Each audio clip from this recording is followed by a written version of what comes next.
Hey, what's up? What's up? So I am coming today with a total impromptu video, and it's just based on conversations I've just been having over the last few minutes here. It's winding down. I think we're about 8 o'clock here on Wednesday night. This is normally when I start with text messages, email replies, Facebook Messenger replies, and start hearing some of the BS that you guys believe in your own heads.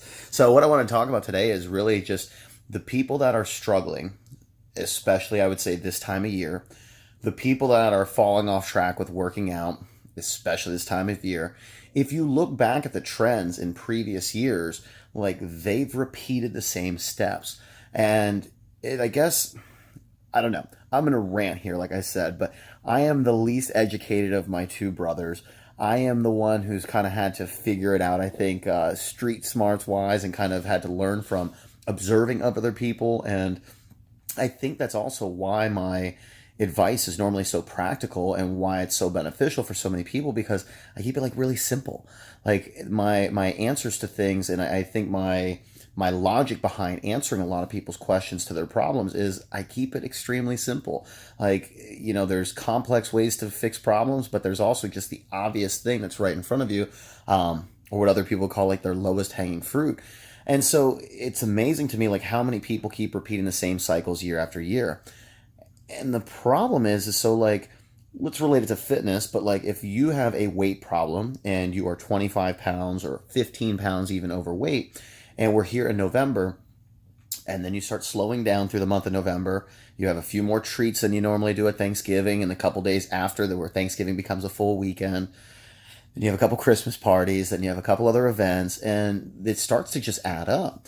And with your lack of activity and your lack of like nutritional control, you're not going to make progress, obviously. You're already going to start working backwards.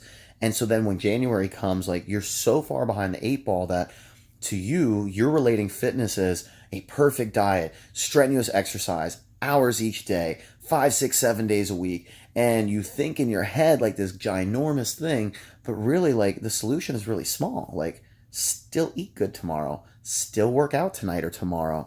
Like you just have to stay moving. And I feel like people repeat the same problems. So while you might be 25 pounds or 15 pounds or 50 pounds overweight today, chances are last year at this time you were like 5 or 10 pounds less than that. And the year before you were 5 or 10 pounds less than that. And so you keep thinking that you're going to fix this problem, but yet you're not putting in the action steps to fix it. So it's frustrating to me. So, I joked the other day with some other trainers and some friends that, personal training is the most like effed up business that you can be in. And it's the most ridiculous profession because take, for instance, my friend Travis Mears. Like, he does not care more about the toilet that he's putting in the house of the customer than the customer does. The customer cares about that toilet. Like, they want their shitter. Travis doesn't necessarily care. He needs to make sure his employees are there. They do good work. They have great service. Cool. Our friend John Hall, they fix, floods in people's homes. Like, he doesn't care about fixing the flood as much as the customer wants the flood out of their house, right? My other friend who puts in granite countertops, Danny and Gordana, like, they love their countertops and they take pride in their work, but they don't love the counters more than the customer does. Like, that woman loves her kitchen more than the actual people putting in her kitchen. Does that make sense? In the training business, we care more about your results sometimes than you do. And we see your mistakes as you're making them. We let you know that you're making them, and you still continue to make them. So that's why we joke that, like, training, we're like as much of like low budget therapists as we are personal trainers, because it's identifying your common problems. It's identifying your pitfalls and your mistakes and like helping you fix them. But the key to it all is like, unless you take that first action step, unless you make that first move, like we can't do our job. And so when you feel guilty about missing a few days and then you take off even more days, well, you're only hurting yourself. Or when you take off from working out or you stop going to the gym for the month of November and December, like you're just hurting yourself. Like, I get it. And I know budgets are tight, schedules get tight, but something is always going to be more than nothing. And so if you're that person that keeps repeating your trends, if you're the person that's, going year after year with either a bad relationship with food, I guess we could call it that, a bad relationship with exercise, a bad job, nothing is going to change in your life until you change something in your life. So if you're frustrated, if you're depressed, if you're coming up to that time of seasonal depression and you get it every year, do something different. Like, you need to be active, you need to be productive, you need to be around people. And if you don't do those three things, like, you're going to keep repeating the same mistakes, the same sadness, the same depression, the same, mouse wheel that you just keep living on. So let this be the message tonight. Let my rant hopefully help you. And really, like, if you want something to change in your life, like, you have to make that change. Like, you have to start taking actions. You have to do something different. And again, it's that creep.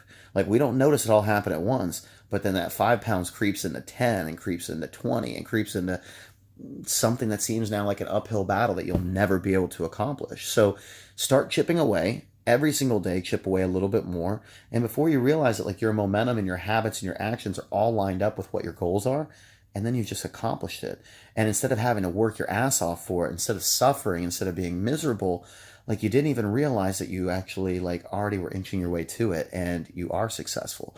So again, with fitness, with relationships, with anything that you're going through right now, and if it's, seasonal depression, if it's weight gain, if it's a bad job, like, fix it. Like, it's all up to you. And until you do something, all the other people in your life might want something better for you, but we can't do it for you. So fix yourself, fix what you're doing, change one thing. Don't try and attack everything at once. You just need to make one change, and that will turn into 2 changes, and 3 and 4 and 5. But you're not going to fix the world in a day. So change something tomorrow, change something tonight, pack gym clothes tonight, pack some meals for tomorrow. Whatever that change is that you need to make to get you to that next level, do it. Good night, guys.